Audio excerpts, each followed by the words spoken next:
waxaa dhacaysa qofkii inuu maanta subaxii iska gaajoodo kadibna qadadii uu yimaado oo saxan bariis ama saxan baasta dalaq isku siiyo waxaanu hilib inuu liqo marka gaajo waa haysaa dabcan jirka uu u baahan yahay laakiin halkaas mar waxa uu cunay haddii ay ka badan yihiin intuu isticmaali doono saacadaha soo socda macnaheedu waxa weeye waxyaalihii benefityada ahaa ee farabadnaa oo aad u farabadnaa oo kala nooca ahaa ayaa laysku soo ururinayaa laysku soo celinayaa gebigoodoo dhanba hal xabo oo fudud oo hal baymanti ah oo hal meel oo la yaqaano ka imaanaysa taas horta taas dibadda dadka dibadda waxaan leeyahay say sharcuudii u arkaan inay marka hore iska fiiriyaan oo fiiriyaan waddanka ay business ka samaysanayaan shuruucdiisa dowlad ahaan waa factor jira wey dowladdu maxay ka qabtaa ina qaabka say u aragtaa in ganacsigeeda waddankeeda qatartana laba nooc waaye qatar oo joogto ah oo taagan iyo qatar socota qatarta taagan waxaa ah sida mataqaana goolad meel daaga mataqaana traffic light sharciga in la ilaaliyo maadaama fursado jiraan yani oo Soomaalida mataqaana oo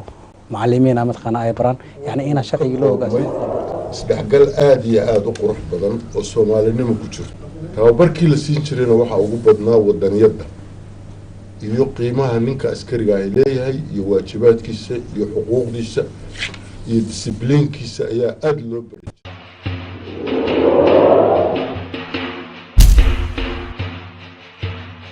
بسم الله الرحمن الرحيم السلام عليكم ورحمة الله وبركاته داودياشي ذا قيمها يقايها له كسود وهذا برنامج كني دنبال وهم والباب سعدنا كلا برتين تلفزيون كعالمي الصمصد حرمته وكلية هي مجلة بميجام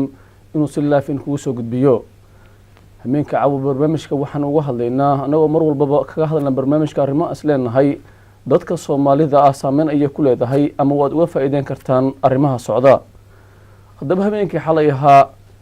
magaalada qaahira ee xarunta wadanka Masar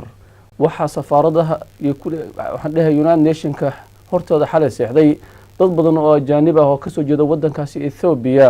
ayagoo ka cabanaya siyaasadda wadanka Egypt arintaas ayaa waxay xiriir la leedahay wabiga Nile ee mara wadamo badan oo qaaradda Afrika ku yaala oo lagu qiyaaso wadamo dhan 10 wadan inuu dawladda Masar ay ka soo horjeedo wadanka Ethiopia oo sameynaya meel uu maartay wabigaasi ku kala xanibayo biyihiisa ama dam sida loo yaqaano hadaba barnaamijka caawa waxaan ku falanqeynaynaa sidaas oo kale dawladda Masar ayaa waxay u dirtay khubaro dhinaca militariga dalka Soomaaliya barnaamijka waxaan caawa ku falanqeynaynaa arrimaha wabigaasi xaaladaha uu soo maray heshiisyo kala duwan oo soo maray oo ugu horeeyay heshiiskii la saxiixay 1891 ee kala saxiixdeen wadamada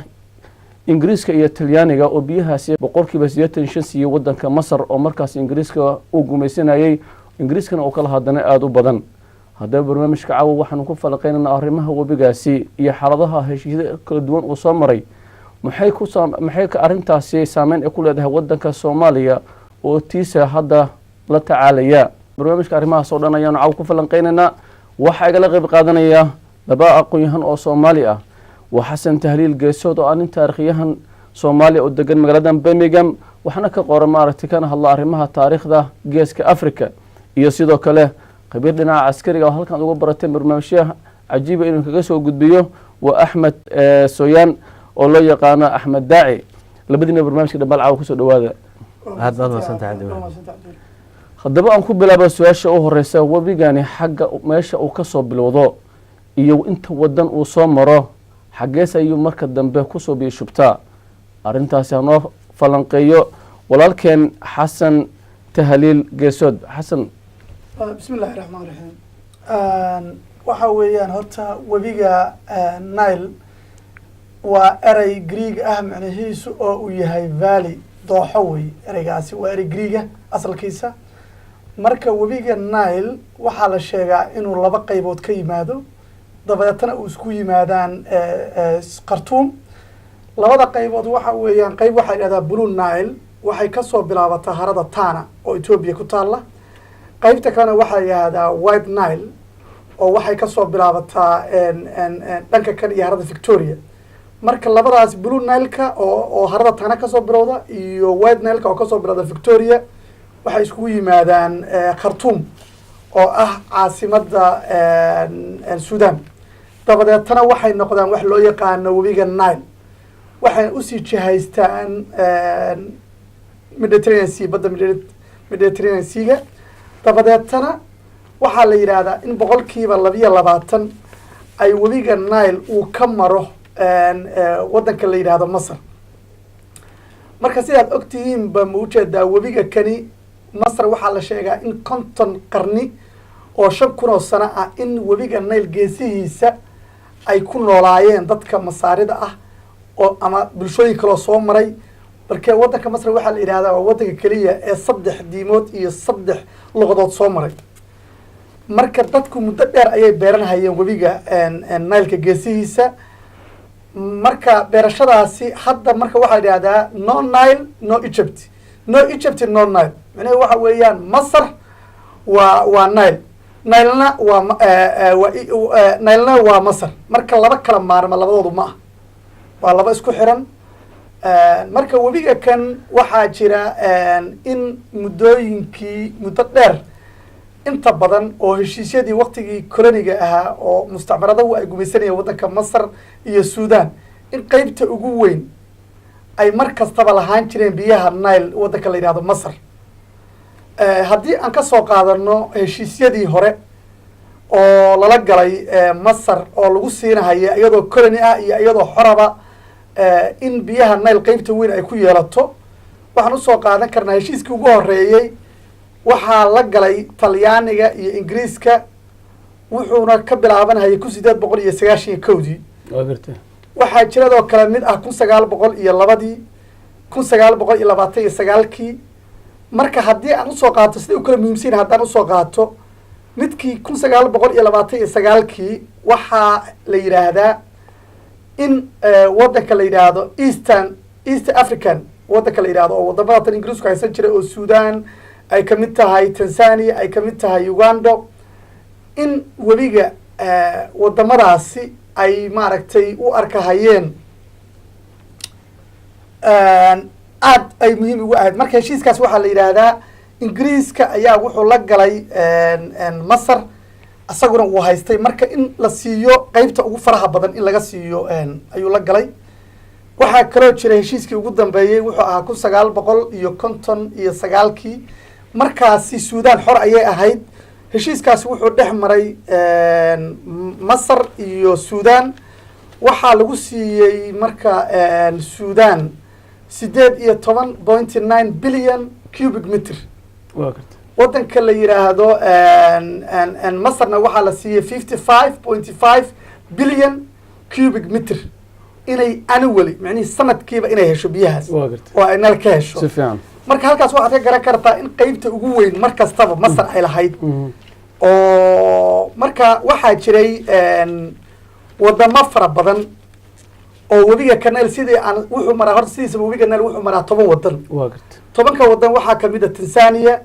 waxaa kamid ah Rwanda waxaa kamid ah Burundi waxaa kamid ah Kenya waxaa kamid ah Congo waxaa kamid ah Ethiopia waxaa kamid ah Eritrea waxaa kamid ah Suudaan waxaa kamid ah Masar marka 10 wadan ayaa sheegta in webiga kari maro oo ay xaq ama ay u leeyihiin waxa la yiraahdo fair share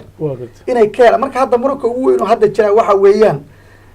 inaan ka helno fair share keeni marka fair share ugu weyn hadda wadamada qaata waa wadanka Masar ba ugu weyn waxaana ku xiga Suudaan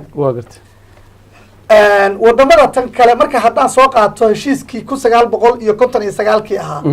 oo ay galeen Suudaan iyo Masar si fiican Masar waxaa lagu siiyey 55.5 billion cubic meter oo ah inay sanadkii hesho biyaha Suudaanna waxay qaadatay 18.5 billion oo cubic meter sanadkii inay hesho marka wadamada tan la yiraahdo Tanzania aan ka hadlayno oo hadda waa inaan fair share keena ka helnaa Ethiopia kaliya ayaa ka xor ahayd markaas laakiin ayagu xor ma ahayn markaas markii dealka lala galahayo marka Suudaan iyo ay galahayeen Masar Ethiopia oo boqortooyo wax laga ogeysiiyay male heshiiska waxaa galay Suudaan iyo Masar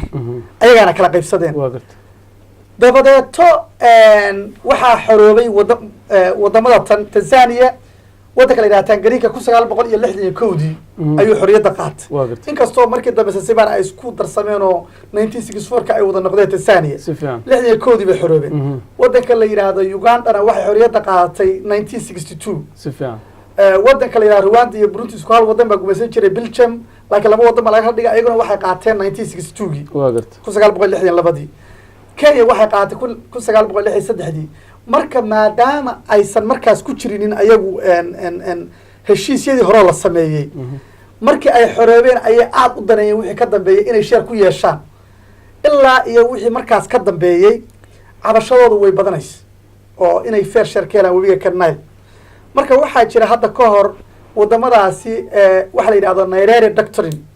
ama waxa la yiraahdo ma u jeedaa mabda'i Nyerere oo wadamadaas Afrikaanka oo aan sheerka ka helaynin webiga Nile biyihiisa oo ay kamid ay faa'iido weyn ay leedahay Masar iyo Suudaan ayaa wadamadii kale waxay dhaheen waa inaan sheerkeena ka helnaa waa gartay marka waxaa dhacday in hadda ka hor heshiis ay isku yimaadeen oo Nyerere doctrine wax la yiraahdo ama mabda'a Nyerere la yiraahdo ayay wadamadaasi waxay ku soo saareen Tanzania iyo ulajeeda iyo Rwanda iyo Burundi iyo Kenya iyo Ethiopia in gumaystuhu wixii ay noo saxiixeen waa 1959 ama 1920 wixii ay saxiixeen gumaystuhu inaysan shuqul ku lahayn aysan u hoggaansami doonin si fiican maadaama ay markaas ay ahayd markaas ay ku hor jireen mustacmarad ayay waxay sheegeen inaysan marnaba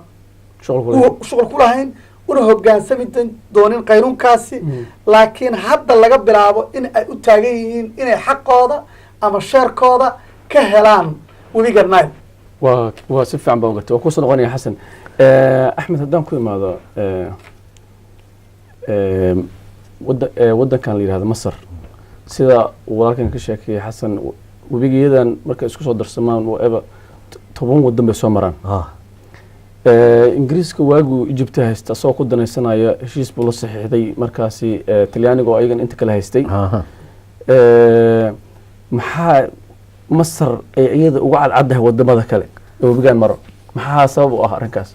bismillaah walxamdulilah wasalaatu wasalaamu calaa rasuulillah cabdi walwaad mahadsan tahay mawduucan aynu ka hadlayna caawa mawduuc aad iyo aad xasaasi u ah waa gartay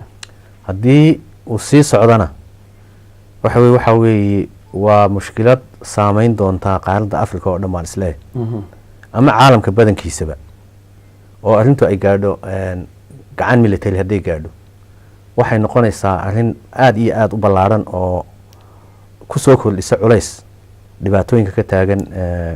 adduunka maanta ku soo kordhisa haddii aan su-aashaada dib ugu noqdo Masar webiga Nile dhaqaalaheeda iyo wax soo saarkeeda boqolkiiba 96 buu ku dhisan yahay webigaas waa gartay haddii aynu kala qaadno waxa weeye xagga beeraha xagga communicationka transport water transportka xagga tourismka laftigiisa xagga haddii flood kolkuu webigu fataho webiyaashu roobdo ama biyo fatahaan inay biyahaasi ku dhacaan webiga Nile oo kolkaa aan dhibaato kala geysan waxaa ka dhisan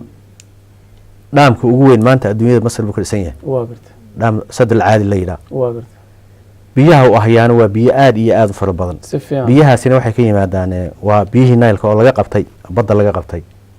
waxaa laga sameeyay webi sanaaciya oo la mariyay dhulkii saxraaga ahaa waa gartay biyahaasi kolkaa webigaa la sameeyay sanaaciga ee ka leexda Nile haddii biyaha Nile ay yaraadaan waxa weeye ma jirayo waxa ku nool agaalkiisana ma jirayo haddii aynu ku noqono populationka ku nool Masar waxay ku nool yihiin webiga boqolkiiba 85 magaalooyinka waaweyn iyo populationku waxay ku nool yihiin labada dhinac webiga dhinaciisa ku nool yihiin waa gartay dhaqdhaqaaqa iyo nolosha iyo wax soo saarka Masar baa aad iyo aad ugu dhisan waa gartay Masarna wuxuu ula mid yahay yani halbowlihii nolosha Masar weeye webiga Nile wasoo dhehno Nile Egypt halbowlihii nolosha Masar weeye haddii bimacna kelima waa halbowlu u yahay kamana maarmi karaan hadalkii ugu dambeeyey ee madaxweynaha masaaridu maxamed mursi wuxuu yidhi dhibic biyo ah waxay noolama tahay dhibic dhiiga halkaasay ka taagan tahay dhaamkan hadda ay dhisayso etoobiya 6 sannadood ee uu socdo waxaa la filayaa inay 20% biyaha hadda masar taga ay ku waayi doonto masar ku waayi doonto kolka la yidhaaho masar kolkaa waxay helaysaa 56 bilyan mitir cubic bilyan mitir cubic kolka 20% laga gooyo lagu dhufto biyaha kolkaa masar ay waayaysaa waxay noqonayaan biyo aad iyo aad u ballaaran oo aad iyo aad u badan bay noqonayaan kolkaa waxaynu rajaynaynaa waxaan u malaynayaa in aqoon-yahano etoobiyana iyo aqoon-yahano masaariya in ay gacanta ku hayaan ilaa hadda ay isla darsayeen dhibaatada yacni biyahaasi kolka inta webigaa la dhisayo sidee maxaa dhici doona intay waayi doontaa haddii ay noqoto kolkaa masar biyo dhibaato u keeni kara oo yareyn kara biyaha niilka inay meesha ku waayeyso masar siday sheegtay dagaal bay ka xigtaa taasina dhibaato weyn oo soo kordhayso adduunyada soo kordhayso weyn aad ayaad u mahadsan tahay dawayaashii qiimaha iyo qayaha waxaan u sheegaynaa inaan qadka telefoonka hadda aan u fasaxaynin oo naga raalli ahaadaan oo barnaamijka qaybtiisa dambe aan ugu fasaxi doono intaasi waa maaragtay naga maaragtay wargelin maadaama daawadayaal already mar hore ay telefoonka qadka soo galeen marka naga raalli ahaadeen walaalayaashaas sidaan la soconna xasan siduu axmed sheegay xishmad ahaan janaal axmed ama axmed siduu sheegay madaxweyne mursi waxa uu yiri macnaha arrinkaasi marna ma yeeli doono tallaabo nooc kasta ayayna ka qaadi doonaa sidaan ognahay November 2012 waxaa la bilaabay in la sameeyo daamkan asaga wadanka Ethiopia meel maartay 25 mayl u jirta xuduudda Suudaan maylkaas intaan u soo gudin bal sameeyntan asaga ah khilaafaadkan horta sidiisaba macnaha arrinta awal waa iska deganeed goorma bilowda horta khilaafaadkan horta sideeda marka laga hadlo taariikhiyan webiga Nile muddo dheer ayaa khilaafaadkan ku jiro markaas ay ilaalin jirtay webiga Nile laakiin hadda waxaan ka hadlaynaa midka kan hadda la isku hayo oo 2010kii daamka kan ba ugu weyn waxa bilaabay hadda laakiin khilaafyadii hore way fara badnaayeen oo khilaafyo fara badan baa jiray khilaafaadkan markan taariikhda dib ugu noqono wadanka waxaa jirtay hadda sida walkay uu ka dhawaajiyay oo uu yiri dhibic biyaha waxaan oo mid dhibic dhiiga raggii ka horeeyay oo madaxweynayaasha tusaalaha hadda usoo qaato ninka la yiraahdo Anwar Saadaat ayaa hadda ka hor 79kii wadamada la yiraahdo Upper River States ama muujeeda Upper Stream States marka wadamada Suudaan iyo Masar webigu uu ku soo aroora wadamada waa wadamo farac uga yimaado sida Ethiopia ama harada Victoria wadamada ku yaala waxa la yiraahdaa upstream states marka Anwar Saadaat baa xiliga wuxuu ku hanjabay haddii aad biyaha Nile aad faragelin ku samaysiin waxaan ka xigaa dagaal waa 1979 marka arrinta dhacayso marka arrintu marka arrin Masar sahlan uma aha marka haddaan ka hadlo marka khilaafkan cusub oo hadda jira markaan soo qaato oo 2010kii macnaheedu aan ku soo koobo waqtiga tandhow waxaa jirtay 80meeyadii abaar ayaa waxay ka dhacday wadanka la yiraahdo Ethiopia waa ku 884 meelahaas waa 80meeyadii abaar xun baa ka dhacday abaartaasi waxaa ku yaraaday biyihii Nile-ku waa yaraaday Ethiopia dhexdeeda waxay kaloo yaraadeen Masar dhexdeeda waxaa dhacday marka 1990meeyadii iyadoo Masar ka fakaraysa muujeeda beer la'aanta xilliga ku dhacday qorshe hore uu u bilaabay ninka la yiraahdo Anwar Saadaat oo webi macbala oo laga gooyo Nile oo la rabo in la geeyo gudaha Masar dhulka muujeeda lama deegaanka sideedaba waxay aan taariikh dib ugu noqdo Masar horta Masar sideedaba webiga Nile ku wuxuu maraa laba lama deegaan desert dhanka galbeedka horta waxaa ka xiga lama degaan la yidhaahdo ma ujeedaa saxaaraha ama lama degaanka ma ujeedaa libiya dhanka barigana waxaa ka xiga lama degaan la yidhahdo lama degaanka carabta oo xagga badda cas wadan ahaan marka galbeedka libiya kala darisaa koonfurtana waxaa kala darisaa sudan waqooyigana waxaa kala darisaa mediterranean seaga badda la yidhahdo marka labada saxaare waxay ka maraan webigaa kala bara webiga ayaa kala saara labadooda dhanka galbeedka waxa weeyaan waa lama degaan waxaa la yidhahdaa ma ujeeda lama degaanka ma ujeedaa ama saxaaraha waxaa la yidhahdaa ma ujeeda libiya dhanka kalena waxaa la yidhahdaa lama degaanka ma ujeeda desertiga carabta marka webiga niil wuxuu dhex maraa dhexdooda waxaa la sheegaa marka inta uu ka mara masar inay tahay 22% boqolkiiba webiga mile webiga nile horta waxa weeyaan waxaa qiyaas dhererkiisa waxaa la yidhahdaa waa 6,700 waa gartay 6,700 boqolkiiba 22 baa masar ka mara dhexdeeda marka waxaa la yidhi 90yadii baa ninka la yidhaahdo madaxweynihii ninka kan hadda haysta oo ka horreeya xusni mubaarak ayaa qorshe hore loo waday ayuu wuxuu bilaabay inuu sii geliyo oo uu sii bilaabo oo uu sii geliyo gudaha hoose webigaas oo dadkaasi uga faa'iideeya saxaaraha markaasi waxaa arrintaas ogaaday waddanka la yidhaahdo Ethiopia oo markaas ra-iisul wasaare uu ka ahaa Meles Zenawi Meles Zenawi wuxuu aad buu xanaaq arrintaa markuu arkay webigii la sii fidinayo oo Masar ku shaqaysanayso aysan feer fiicanna ku lahayn webigana 85% بلون نايلك وبيجا اللي يرادو شو بيو كسر فرعما مركا بقول كي بس جيتن إيش شن وبيجي أنا ونقصر فرعما دت كيجينا قاتشوا بقتنا يا دت بار حق وقعتوا اسكا قعتوا فير شيرنا كمان شنو وحقوق عن كلنا هاي ماشى تنمشفتوا أدبو إحنا أرنت تمرك إسكو دع عن ضمن إنك استقراف كمدة وصوت شري تم كل يسي تاسكن تاساسي حجيس تاساسي حجيسي مركا وبيجا كان واحد ماشى تمرك بيحر مركا مس ملس سلاوي وأهرز الوزاري إثيوبيا وحو قاستي إن وبيحران وكسميو ميل وجيتال شيء 20 مايل حدود إثيوبيا السودان وصلنا قلنا بيحران كاس أدى يوم ما سنتهاي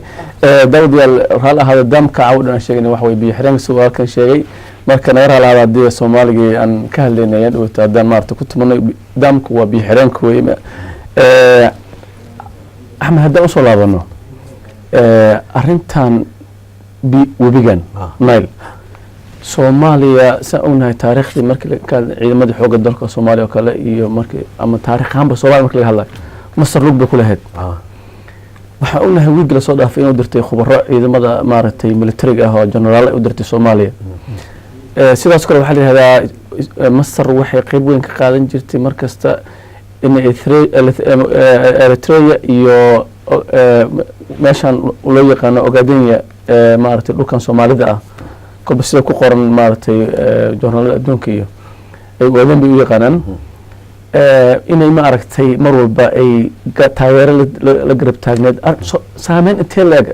أي مصر كوي نكرت رمى صومالي بسم الله الرحمن الرحيم قلت مصر سيدي دابا وقت جي استعمار الصومالية هيستي مثلا قيبة كونفرات وكي طليانيجو كوني سجال بقولي كنتم كي جمعية قلومها كده حيسون واتي أودي بتطليانيجا إن 10 سنة أو داخلية إنه طليانيجو سياحية مركها 10 سنة الداخلية اللو ديبي لح وطن أيا لوحل سهل إن الدوشة كلا إلى عليان طليانيجا مصر روحها كم إذا هيد لحد وطن طليانيجا لا إلى علينا يعني سود معمولة يصوم على و10 سنوات 10 سنوات لو قبت وجارسين يو جبنيمو طليانيجو سيدي سبب wuxuu doonayay in uu abuurto ama uu samaysto dad isaga taabacsan sida kolka dadka dabadeedna ay dib 10 sano kolka la gaaro in dib ay u dhacdo gobonimadii ninkii wakiilka uga ahaa masaarida ama dawladda masaaridu xoog waxay saartay in hawshii jamciyadda qolomaha ka dhaxaysa sida ugu tala gashay ay u fusho wax alla wixii talyaanigu qalad uu sameeyo dhibaato sameeyana yani way soo gudbin jirtay kulkii uu kala bixi waayay ninkii wakiilka uga ahaa masaarida oo la oran jiray Sakhaawudiin Allahu naxariisto waxa lagu dilay xamar baa lagu dilay assassination baa lagu dilay waa gartay hadaad xasuusato ama dadku dadweynaha daawanaya way waxaan u maleeyahay inay wada garanayaan hotelkii Juba meesha naadigii kasoo horjeeday naadi sakhaawudiin baa la odhan jiray waa garta waa meeshii lagu dilay sakhaawudiin ayaa naadi laga dhigay dabeedna magaca loogu magac dalay. talyaaniga loo malaynaya inuu dilay loo badanaya talyaaniga ka dambeeyay in Soomaaliya dilay laakiin talyaaniga ayaa ka dambeeyay waa garta waqtiga daaqiliga masaaridu kolkaa waa tii iskuulo badan bay ka dhistay si waxbarashadii kor loogu soo qaado iskuulkii Jamaal Cabdi Naasir iskuulo badan Allaahidii oo Muqdisho kaliya aan ahayn meelo badan ka dhisnaan jiray ardayda ka soo baxda ayaa dibadda loo diri jiray si administrationka iyo wax walba ay soo bartaan oo 60ka dadkii wax yaqaana ay kolkaa dib ugu soo noqdaan ciidamada jiray xitaa saraakiishii 60kii kolkii gobonimada la qaatay saraakiishii ugu horeysay ee akademiga ahayd inta badan Masar bay ka yimaadeen waa garta masaaridu kolkaas saasay adiga jeer u jecleed in ay Soomaalidu ay noqoto dawlad isku filan oo wax qabsato oo dhisan waa garta kama marnaan karto waa laga yaabaa maadaama Soomaaliya iyo Ethiopia ay ka dhaxeeyeen dal iyo dadba ka dhaxeeyeen in ay ka faa'iideysanaysay oo kolkaasi in si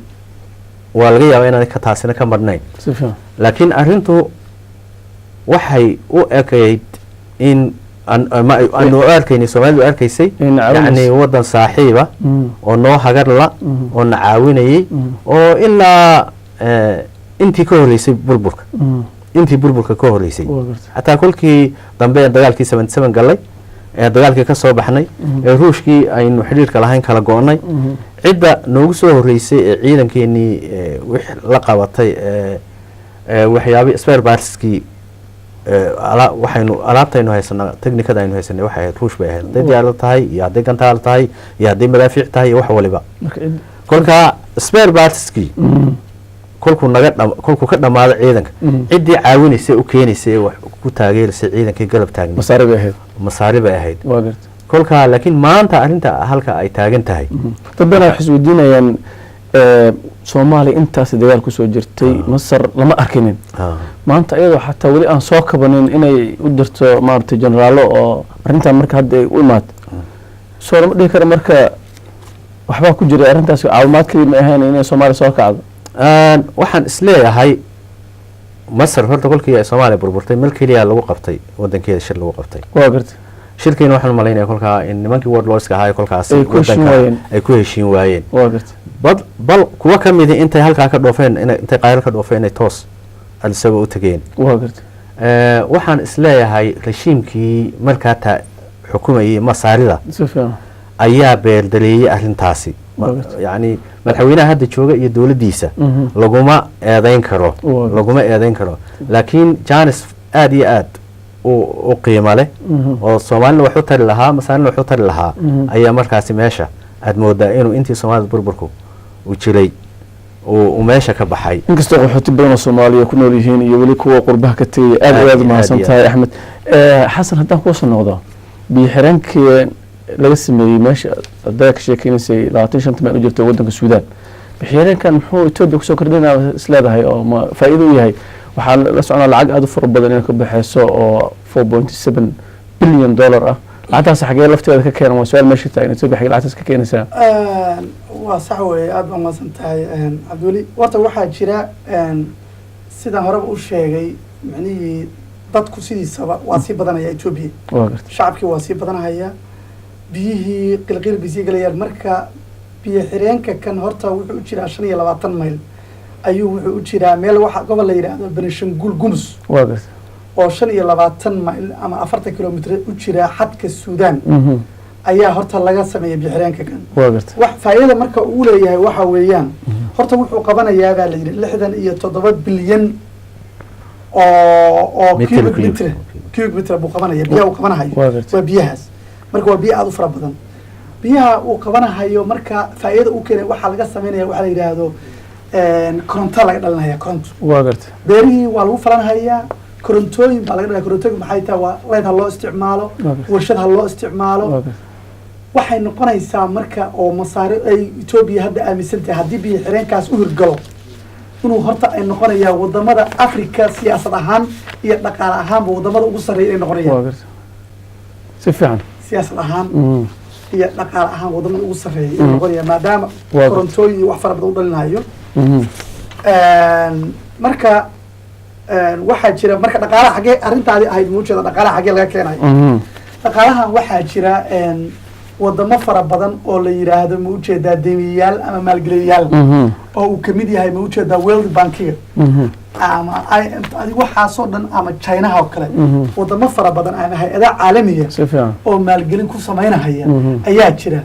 inkastoo hadda xoogaa aan warar ayaama dhexe soo baxaya ay jiraan walaac yar oo qolooyinkii lacagta deybinahaya maadaama ay maqleen muranka ka jira ma ujeedaa masar iyo suudaan iyo wadamadan kale isku haysta webiga murankiisa xoogaa qoladii maalgelinaysay xoogaa shaki galay laakiin qolooyin fara badan ayaa u ballan qaaday ma ujeedaa inay maalgelinahayaan waxaa la yidhahda lenders maxay qolo lacag diibinaysa oo ay ku maalgeliyaan waxaa kaloo jira dowladda markii arrintan dhacday dowladda Ethiopia waxay caddaysay in aysan qorshahan joojinaynin ee lacagta ankee dadka shaqaalaheeda ah oo Ethiopiaanka inay maalgashadaan ankee hadda waadhowda waxaa dhacday dadka gobolka Soomaalida ee Ogaden oo Ethiopia kamid ah oo Soomaalida degan tahay laakiin ama Soomaalida laakiin kamid ah Ethiopia kamid ah in ankee qorshahaas loo soo bandhigay oo in ay halka kan UK-da ay yimaadeen oo shir lagu qabtay lagu maalgelinaa leeyahay wixii ka qayb galahaya waa furan tahay shaqaalaheeda marka dowladuna waxay qorsheynaysaa marka dadka laftigiisa inay maal gashadaan oo lacagta laga qaado dowlado kale iyo ma ujeedaa hay-ada caalami sida World Bankiguna inay maalgeliyaan bay rabaan marka lacagtu halkaasay ka imaanaysa xagga lacagta marka wax fara badan bay u talaysaa waxay siyaasad ahaan aaminsan tahay inay siyaasad ahaan kor u qaadayso iyo dhaqaale ahaanba haddii ay suuro gasho ama ay u hirgasho mashruuca kale inay dhaqaale ahaan iyo siyaasad ahaanba ay wadanka Ethiopia ay noqonayso East Africa inay noqonayso waddan xoog ku leh si fiican baa gartay axmed gacanta taagtay maxaa u dari lahayd waa sidaa uu sheegay walaalkay xasan sheegay waxa weeye dhaqaale ahaan haddii mashruucani hirgalo mashruucani wuxuu soo saarayaa 6,000 oo megawatt oo koronto soo saaraya Ethiopia kolkaa geeska Afrika ama Afrika badankeeda ayay koronto sabalaagaraysa taasina dhaqaale iyo lacag fara badan ayaa ka soo gaaraysa dhaqaalaha Ethiopia haddii mashruucaasi uu dhaqan galo aad iyo aad baa wax isaga bedelaya kolkaa meesha taalla sidee nabadgelyo ma ku samaynaysaa mise waxay noqon doontaa dhibaato iyo dagaal ayuu horseeday aad iyo maasanta axmed oo qadka telefoonka muddo aad u dheer ku jira ayaan siinayaa yuusuf raalow yuusuf oo holan ka soo hadlaya yuusuf waa kusoo barnaamijka raadiga وعليكم السلام ورحمة الله وبركاته وعليكم السلام ورحمة الله يوسف دار عيد ودقلابكم وقاعدين وحنا مواطن إثيوبيانا واقرتي horta jabkayaga iyo daxalwareega dhulkayaga Soomaali galbeed 770 kiilo la ku qabray waa gartay waxa weeyaan waxaan u dhimanay in carabku biyacbo waa gartay ku dhaxalwareeg waa gartay waxaan aaminsanahay in laga iibiyo siday batroolka u iibiyaan carabta waa gartay Afrika ha noolaato East Africa biyeeda cabto waa gartay hamadan carabta waa gartay ilaahay sidoo annaga noo ay dhulkaygu dhaxal wareejiyay xabashii gacanta uga ilaahay iyagana ha dhaxal wareejiyay yahuuda ka qaad waa gartay waxna xadina iga haysamay ba jirtaba hadii 100 milyan masaarida la waayo waa gartay magaaladeedii baabuli cidda haysata waa loo haddaan masaaridu siyaad baraftada ka dhaqaajin tuulada lagama qaaday waa gartay xoolti waa ka waa gartay ya waan xasuusanay 12 jir baa ayay bariiska gacalkii ugu kurji hatta weelaanta lagu dhacday kabalaanta lagu lugeynay waan gartay aanu qaxootiga noqonay waa Soomaali annaga inta la soo gashay baa dhulkeygii burbureysana xabashi gacanta u gelisay waa gartay carab ilaahay waxa ka bariyay fudfudkooda inuu jiro aan carab la arag aad ayuu maasan tahay oo kaaga mahad celinaynaa barnaamijka naga soo qaadatay aad ayuu maasan tahay kaas waxaa Yuusuf oo muwaadin Ethiopian ah oo Holland ka soo hadlayay qof walba ra'yigiisa ayaa maartay u gudbinaynaa wuxuu ku maasan yahay in barnaamijka noo soo qabtay ra'yigiisana uu dhiibto xasan siduu sheegay yuusuf haddaan wax yar ka xusno maxaas leedahay arrinkani carabta shidaal bay leedahay shidaalkeeda gadataa webigan maadaama ingiriiska markaas dan leh oo saxiixay etoobiya maadaama iyada webigeeda ka imaadayso xaq uma laha inay wax rabta biyaheeda ku samaysato masar la yidhahdo etoobiya ma etoobiya maadaama biyahan iyadoo ay 85 ay percentage macnaha ay webiga uu ka soo bilowday dhulkeeda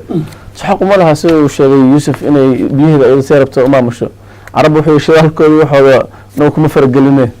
بسم الله الرحمن الرحيم يوسف horta aad buu mahadsan yahay horta Ethiopia sida hore u sheegnaba ama aad u sheegtaba Cabdi Wali boqolkiiba 85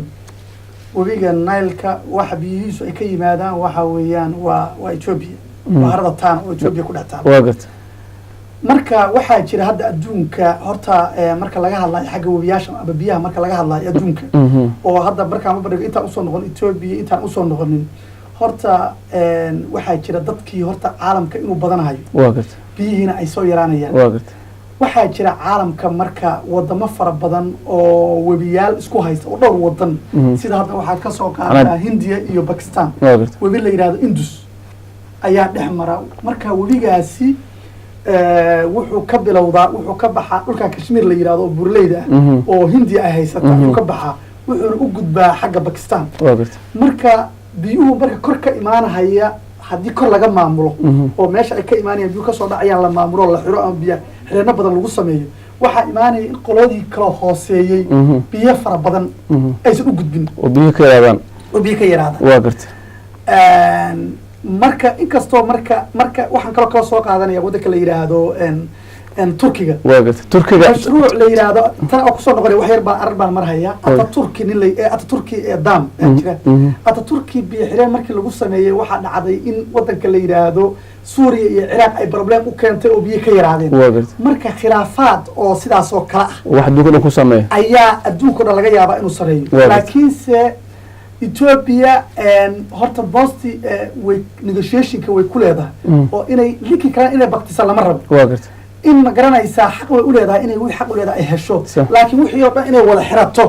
haddana caalamku ba yeelahayo taas aad ayaad mahadsan tahay saamiye oo cabaar ku jirto qadka teleefonka qaahire ka soo hadlaysan si saamiye wala kusoo barnaamijka kusoo barnaamijka raadna oo intaa ku jirto qadka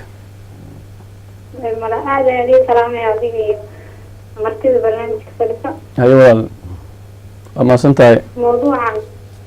موضوع عادي مهم ما دام وسامين مسلمين واقرته حواها يعني ضدك مصاريد المسلم كاين إثيوبيا نفس كذا يكونوا لين ضد صوارين ومسلمة واقرته مركو حلو زاني هاي فعل ميسون ضدك صومالية وفيريان وحلا ولا كعلى لها يعني كدافن waxaan arkayna baryahan in wasaajada iyo facebookyada kuwada qodqodayaan annaga Ethiopia aan safanaynayo masaarida ka soo jeedinayna waxaas wax fiican maahan waxaa leenahay sharta iyo waxyaabaha Soomaalida aad ku bombooniyaan baryahan iska dhaafaan wadankeena dagaal sokay iyo dhibaato ugu gubtay ina marka dad kale oo muslimiin ah iyo aan raadino dhibaatadooda iyo waxaasna iska dhaafaan masaarida waan ognahay waxa ay Soomaalida u gashay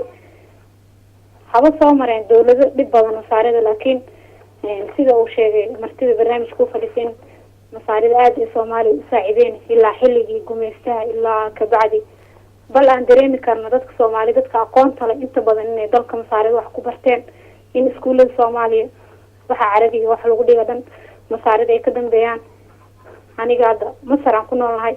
waxaan aragnaa dad waayeel ah oo halkan joogo ku dhahaya Soomaaliya macallimiinka ahaan jirin dad Soomaalida waxaan bari jirnay marka in abaalkii lagu gudo maanta la dhaho masaaridaha biyaha laga xirto hadintaan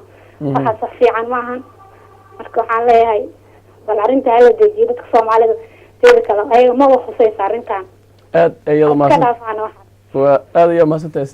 saamiyo raayigaaga waan ku maasantahay barnaamijka naga soo qayb qaadatay Axmed haddaan kuu soo laabto dad badan ba waxay qabaan maadaama hadda Soomaaliya ay ka mid tahay African Union ka mid tahay IGAD ka mid tahay arrintan African ahaan anaga maaragtay aan u galno oo labadaas maaragtay arrintan Ethiopia maadaama hadda ay ismaamulka Soomaaliya hadda siisay ismaamul siisay inaan la ku darsanin saami arrimaha ka dhawaajinaysan waad maqlaysaa bismillaahi raxmaani raxiim horta arrintan haddii ay sii socoto oo arrintani ay gaadho heer kulul ay gaadho waa gartay aad iyo aad baynu hadday ayuu u saameynaysaa Soomaalida waa gartay ahaan dowladda Soomaalida ee maanta joogta waa gartay waxaynu ognahay ciidanka Ethiopia inuu ka mid yahay maanta ciidamada la dagaalamaya shabaab waa gartay oo ciidankoodii meesha joogo haddii arrintan ay sii socoto oo ay gaadho heer dagaal ciidankan Ethiopia ma joogayo bariga Ethiopia waa gartay ciidanka Ethiopia kolkaa wuxuu tagaya wuxuu difaac ka gelayaa jiida hore ee looga imanayo waa gartay taasi waxay keenaysaa kolkaa dhibaato culays waa gartay xag ku soo kordha xagga nabadgelyada xagga ammaanka oo ciidankan Ethiopia dagaalkii ay ku jireen shabaab kula jireen kulama jiri karaan way ka baxayaan meesha way ka baxayaan waa gartay ta kale waxa weeyaan ciidan dowladda Soomaalidu dowladda Ethiopia xiriir dhow bay la leedahay dowladda Masaaridana xiriir dhow bay la leedahay waa gartay labadii dowladood kolka hadday dagaal isaga hor yimaadaan ee labaduba ay xiriirka dhow la leedahay waxa weeye waxay noqonaysaa arrin aad iyo aad ugu adag bay noqonaysaa midka kale arrintani ma noqonaysaa arrin Masar iyo Ethiopia kaliya ku eg waa ballaaranaysaa arrintani way ballaaranaysaa waayo Masar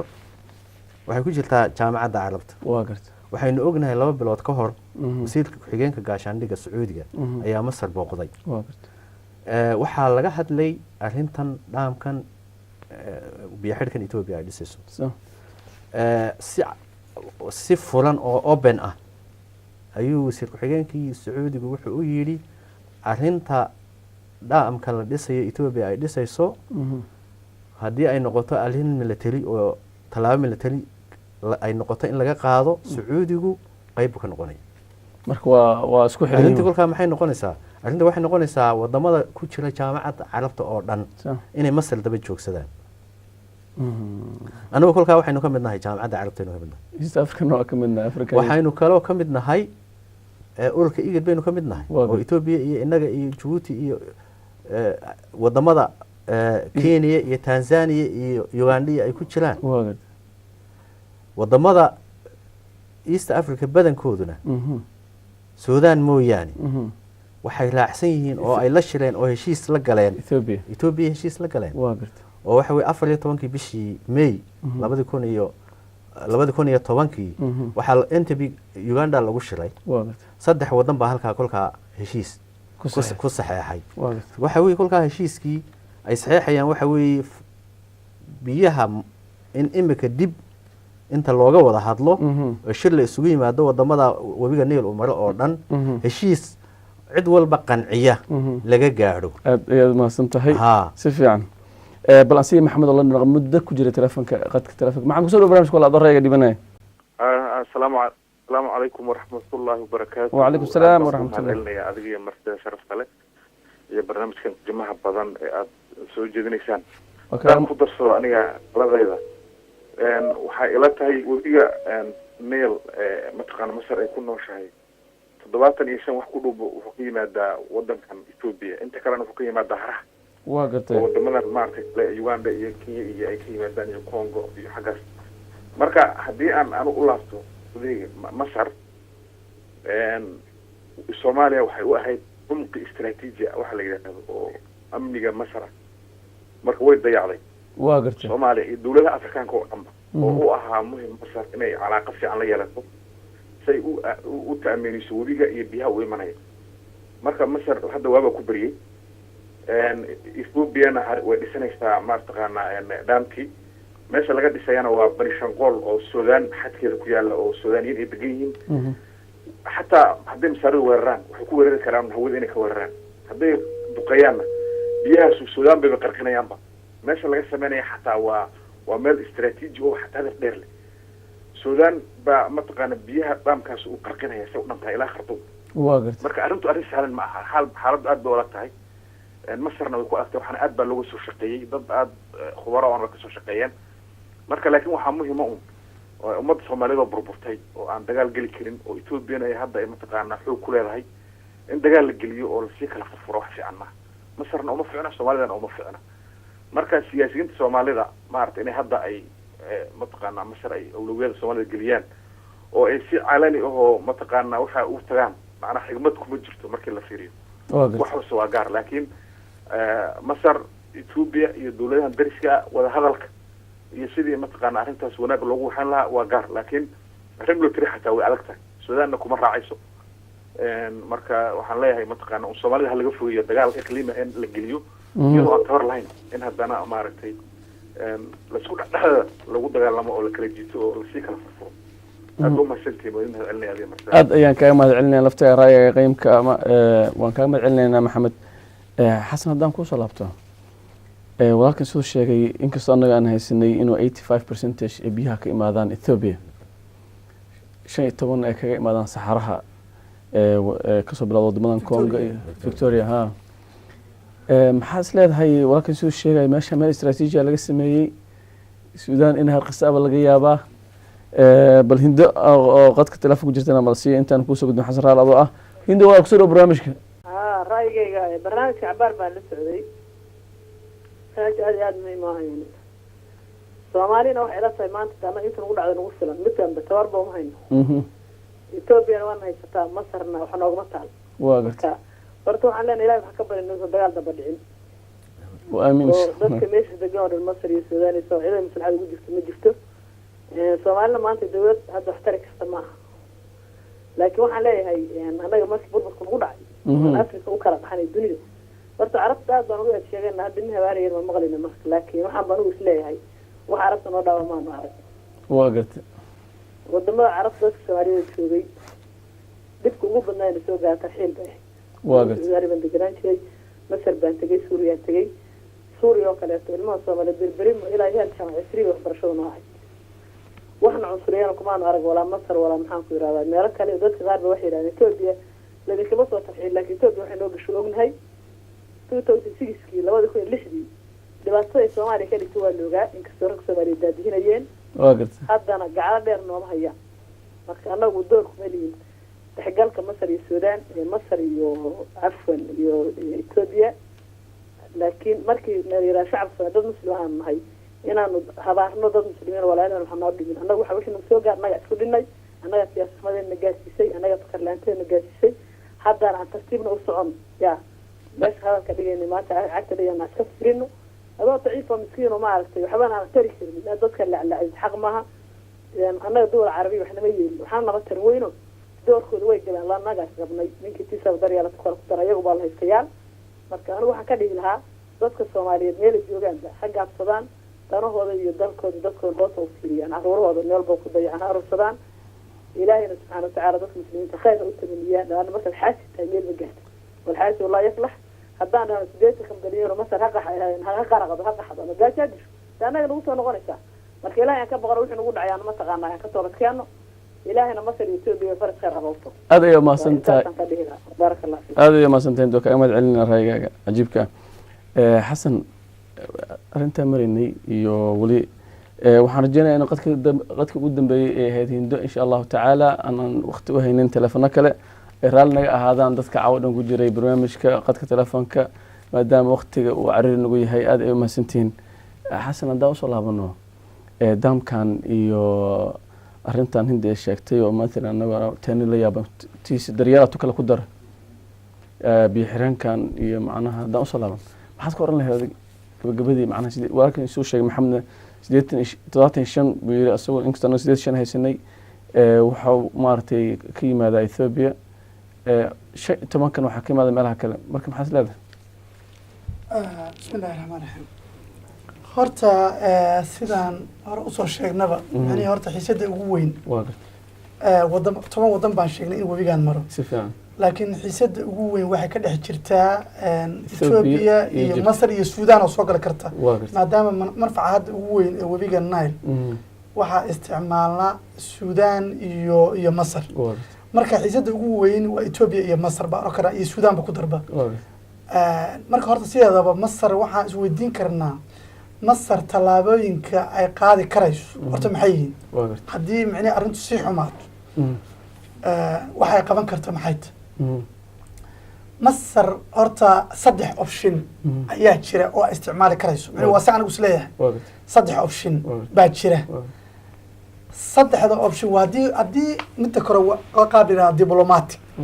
oo qaab siyaasada inay arrinta lagu xaliyo qaab ma garanaysaa siyaasada oo dadkee waxaad og tahay masar inay tahay xarunta jaamacadda carabta isla markaasna ay ku taalo masar jaamacadda carabta marka xubin weyn bay ka ururka midowga afrikana waa ku jirtaa qalbiga carabta baa leeyahay dhanka kale haddaan eegana Ethiopia ururka midowga afrika xaruntiisa ku taalo qolada kalena jaamacadda carabta xaruntooda ku taalo labaduna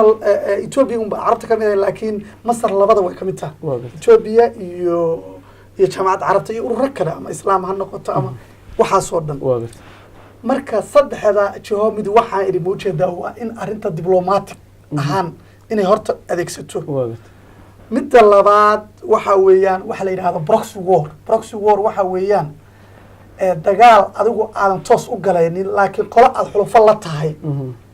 aad ma ujeedaa gelisid ya midda saddexaadna waa dagaal marka aniga waxay la tahay fikirkayga horta dagaal inuu dhaco toos labada option oo kale baa ka horeeya midda in proxy war diplomatic horta ugu horeeya in qaab siyaasadeed ay isticmaasho masar iyo talabaadna waxay noqonaysaa inay isticmaasho proxy war ta saddexaad oo dagaal toos face to face macnaheedu waa last resort macnaheedu waxa weeyaan wax halka ugu dambeeya aan karaynaa sababta way ku adagtahay marka waxaa jira qaabka diplomaasiga marka say samayn karaysaa qaabka diplomaasiga ah masar maadaama marka jaamacad anaga marka meesha naga soo galka Soomaaliya baan ka hadlahay marka maadaama masar ay tahay jaamacadda carabta wadamo fara badan oo caraba oo sariid leh oo khayraad leh ayaa jaamacadda carabta kamid ah Soomaaliyana jaamacadda carabta kamid tahay walow anagu hadda iska liidano oo anagu ama ku taliyo in fikir kasta loo jeediyo in ujeeda in la khasbo mooyaane macnaheedu anagu wadan la darisa aan dagaal aan la raadsanin laakiin siyaasaddu waa maaragtay meel kasta kula gali karaysa waxaa dhici karta marka wadamada carabta inay intay qaadato tiraahdo saliidiina masar ay Ethiopia ka joojiye waa siyaasad diblomaasi weey oo wadankaas ay ku bajarinayso dhaqaalihiisa kula dagaalamayso waxay leedahay waxay leedahay saliidiina asiisin joojiye waxay kaloo samayn karaysaa inay ma ujeedaa ururka midowga afrika ay kamid tahay iyo jaamacadda carabta iyo caalamka iyo UN-taba inay waraaq u qorato oo arrinta tanayl iyo heshiisyadii hore oo ay sheerka weyn ku lahayd inay caalamka kala dhacsiiso Soomaaliya marka mid naga soo gali karaysa anaga waxa weey in proxy war si dadban jaamacad carabiyada loo soo marayo in jabhadihii ay sida la yiraahdo toddobaateeniyadii waxay taageeri jirtay baa la yiraahdaa Ogaden iyo Eritrea qaab sidaas in loo isticmaalo waa suuragal iyadoo markaa rabta inay Ethiopia dhaqaale ahaan iyo siyaasad ahaan burburiso taasi naga soo galay laakiin tab dagaalka Ethiopia inay face to face dagaal u samayso waqti badan ku qaadan iyo ku daray waxa kale oo jirta WikiLeaks jaraa'idka la yiraahdo oo waxbaraa wuxuu ku qoray ayaan dhaxay inkastoo Masar ay beenisay in Masar ay sameynayso airstrip macnaheedu waxa weeye garoon ay sameynayso oo iyadii Suudaan ay rabaan haddii mashruuca kan uu sii socdo Ethiopia inay duqayso laakiin arrinta Masar way beenisay marka arrinta dagaalka ah waa halka dambe labada xal la horeynaya qabaaru aad ayaa mahadsan tahay maadaama barnaamijka gabagabaya barnaamijka dhanbaaliya waxaa fariinta u dambeysa ummadda Soomaaliyeed aad faraysay iyo arrimaha ku saabsan iyo dhammaanba adoo isku soo koobay bismillaahi raxmaani raxiim ummadda Soomaaliyeed waxaan kolka u horeysa aan farayaa in ay horta Ilaahay loo soo noqdo oo la ducaysto taasi waa ta ugu horeysa oo waxa weeyaan Ilaahay inuu inaga aqbalo inaan toobad keeno dabeedna kolkaan toobad keeno aan ducaysano dabeedna kolkaan ducaysano Ilaahay uu nabadii iyo isjacaylkii iyo inoo soo kolka inaga aqbalo inuu Ilaahay noo soo celiyo dabeedna waxaan ummadda Soomaaliyeed aanu farayaa in ay ummad isku tashata isku dulqaadata ismaqasha isdhageysata danahooda maanta dibad iyo dibad gudaba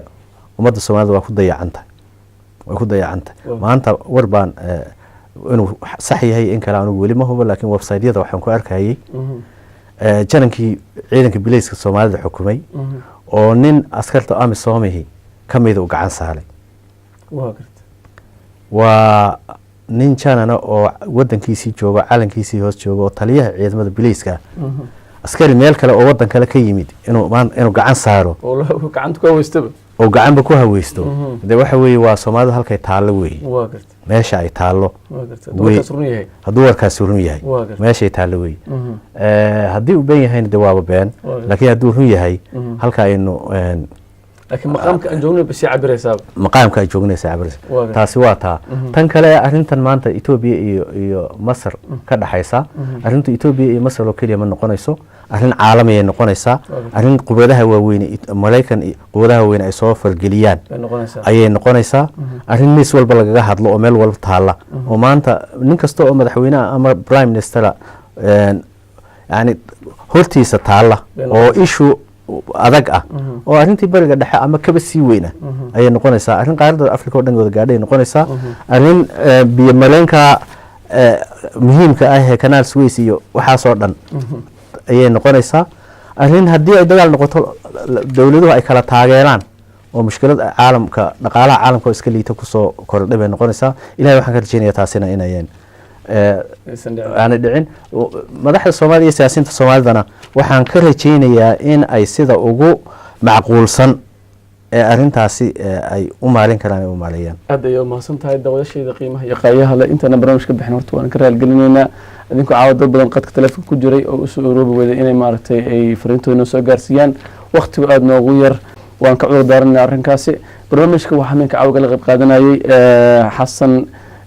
sahal geesood oo ah xasan taaliil geesood aan dhehe oo maaragtay nin taariikhyahan ah oo arrimaha African aad wax uga qora iyo khabiir dhinaca askariga waa Axmed Daahir Sooyaan Axmed Daaci loo yaqaano barnaamijka waxaan la socodsiinaa aniga Cabdiweli Maxameda xagga farsamada waa Cabdinaasir Xarago iyo Cabdirashiikey iyo Mahdi inta barnaamijka milimad aan ku kulmi doono waa anago in leh oo isku duuban salaamullaahi calaykum subxaano wallaahi waqtigu wasilun yaaye